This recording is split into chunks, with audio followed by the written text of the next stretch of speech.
Okay, we're going to find the beach. We're at Long Point Provincial Park. Finally, nice sunny weather.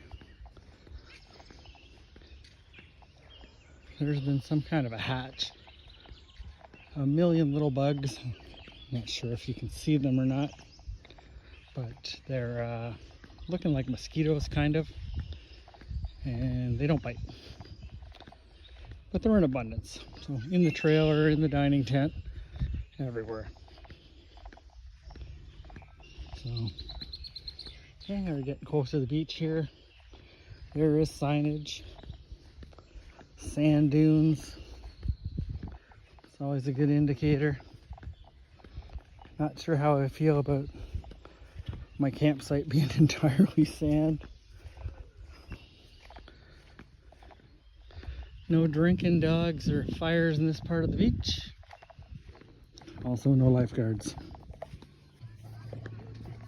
Alright, so we have been inundated with fire smoke. So you can see there's I won't even call it a haze, it almost looks like a fog out there. But the beach is beautiful, it's all sand. Clearly not super deep, the people waiting out there. And it's a long beach on a long point. That's hard to dislike. Additionally, it's got wheelchair access pretty much 3/4 of the way out to the beach, which is actually pretty good as well. So, wheelchair, but this is all sand. I mean, it's packed, cars are driving on it. Tomorrow I'll probably bring the wife down here. It's supposed to be a beautiful Saturday morning, and see how well her walker operates on this sand. That is my truck right there. That black truck and the gray wolf. And I'm about halfway to the beach, or halfway from the beach now. But literally just walk past the comfort station and down that road and you're in the beach. So proximity wise, it's pretty great from the pull-through area. This area here is predominantly, I'm assuming it's all pull-throughs. So it's quite wide open in this area. It's called Firefly. Good if you're going to be meeting other people or to meet other people. But not a lot of privacy, and by not a lot I mean zero. But there are other campgrounds that seem a little more traditionally protected by trees and a little better level of privacy.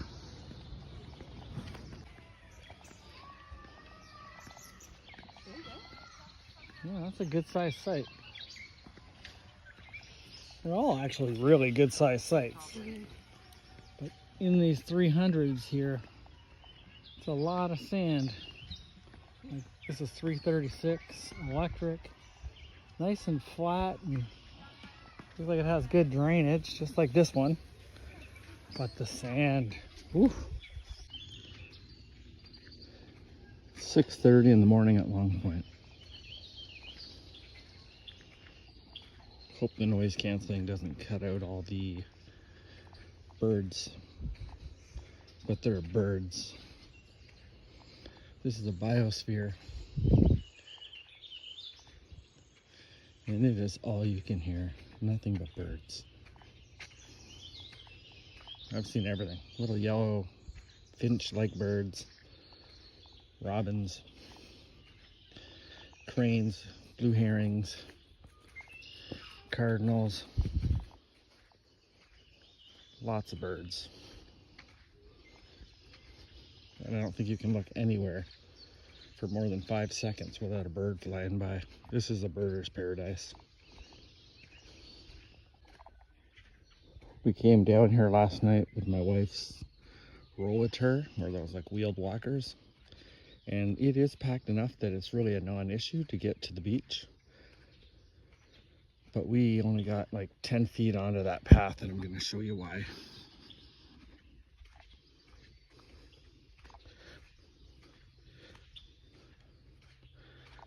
As we walk down here, oh, I should have videotaped it last night. So see the sand dunes here? The entire thing, like everywhere you could see, was alive, of crawling. Those bugs that were flying around all day yesterday, this is where they hatched from. Oh, I had such a good idea. Oh, hold on. Look at this. They seem to be dead.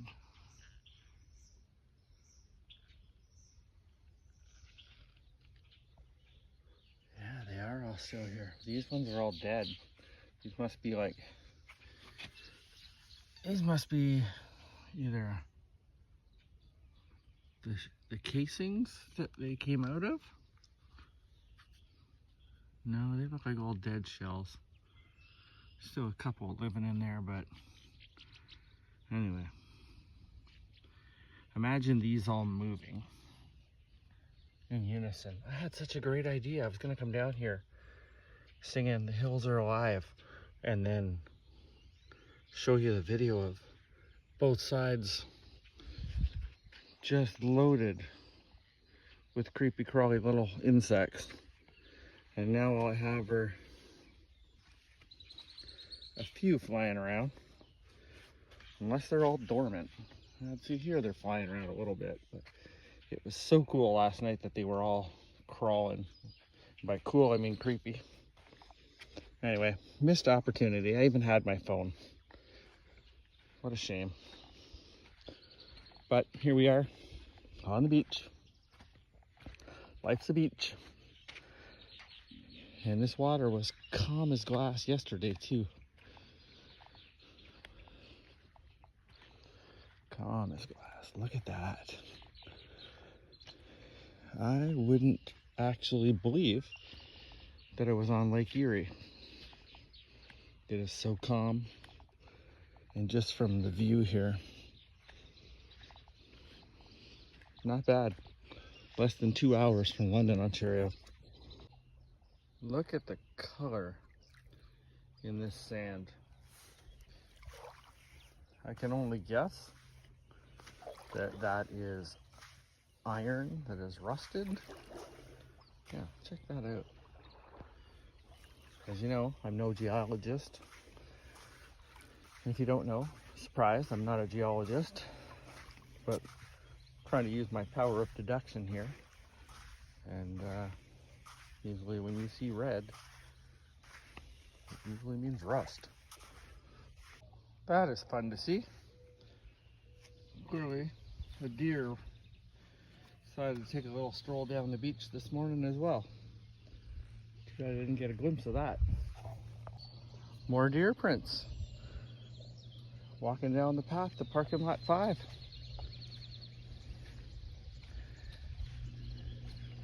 These look pretty fresh.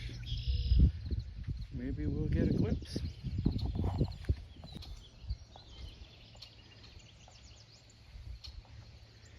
Morning cardinal, hard to hate. I'm assuming most of the parking lots look like this one, but this is parking lot 5. That's a lot of parking. It goes a long way. Way the hell down there, you can see a stop sign. Well, I can. Looks like got toilets for everybody. I'm assuming this is the layout for all the parking lots, and I don't know how many there are, but lots of parking for this beautiful beach.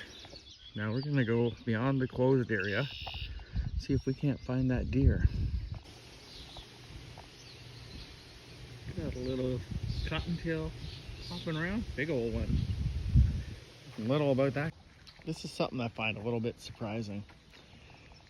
So this is almost all pull-through area.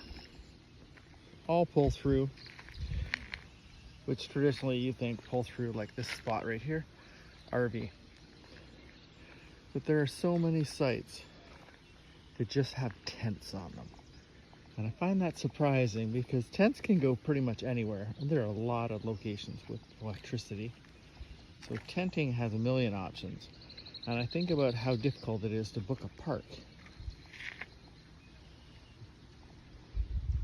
And we've got tents taking trailer spots and trailer spots that are empty. trailer spots with electricity. Now, I know Sibbald Provincial Park clearly has no tents allowed, but clearly not here. And they take up an entire spot, and it's just some little rinky-dink tent. And now somebody with their 32-foot RV can't come camping at this park.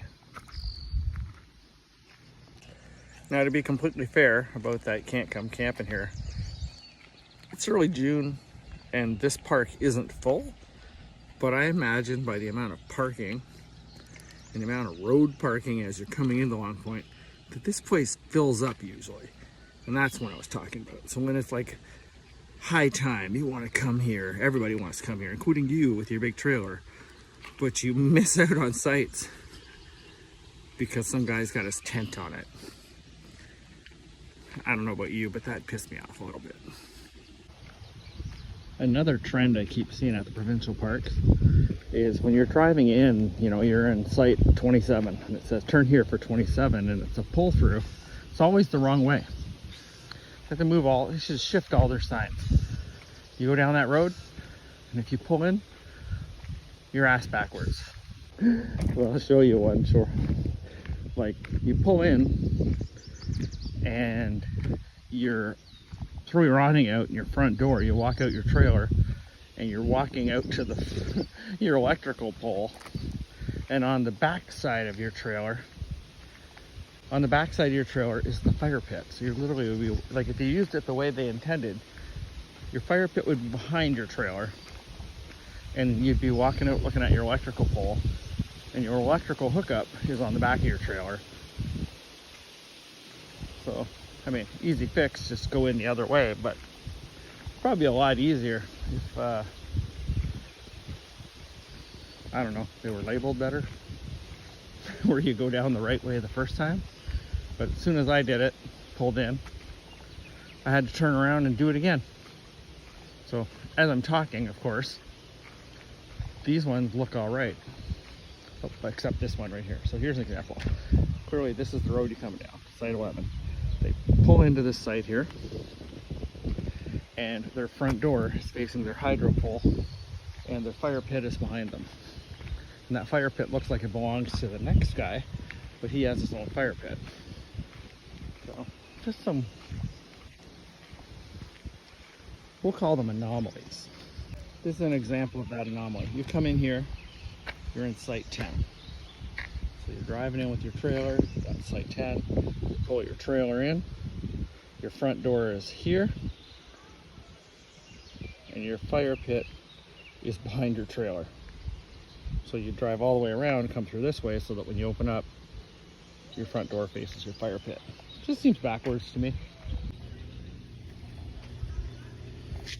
Normally, when I'm camping, I use the comfort station. My wife uses the trailer, unless I absolutely have to go when I'm there at night. I gotta say that this is the first campsite that I've ever been to where every time I go to the men's washroom, it is jam-packed. I don't know what it is, but I always walk there to use the washroom and then I have to walk back to my trailer to use my own washroom. I don't even know why I bother trying at this campsite, because it is always full and a lineup, like the women's bathroom at a bar. All right, when you come into Long Point, there is a separate fill station perfectly on the right hand side. There's two of them. I have a picture of it I'll put up here. When you need to dump, there is only one dump, and in front of that, in that traditional format, there's also another fill station. So it looks like they have three fill stations. So not bad, one in front of us, and the park was pretty full. All right, I am home, and now it's time to think through how I felt about Long Point now that I've went in, I filled up, spent the weekend there, I dumped, I came home. Very clean, a beautiful beach. As far as southwestern Ontario goes, it's a pretty sweet looking beach. Erie tends to have some really nice areas that are sandy, and Long Point is not failing in that front. you know, they keep talking about this biosphere there, and sure, there's some insects, but the birds and the scenery around that marshland and stuff. So if you're a birder, or you just, you know, die hard, or just somebody who can appreciate them, there were no shortage of every variety of birds. I don't even know. I'm not a bird guy. I know, you know, the basics, but yeah, tons of birds. The sound of birds is all you could hear the entire weekend, and that's kind of a great sound, very relaxing. All in all, I would say that I would pick Long Point as one of my go-to campgrounds. It's 2 hours from my house, about 2 hours from London, about 2 hours from Toronto. A really nice campground. I didn't hate that open concept there. There are more private ones, but I would probably go back to that Firefly area with the pull-through campgrounds.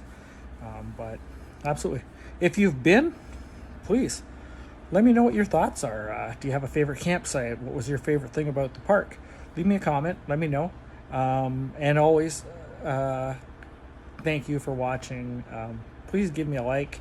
And if you feel so inclined to subscribe, I would really appreciate that as well. Take care. See you on the next one.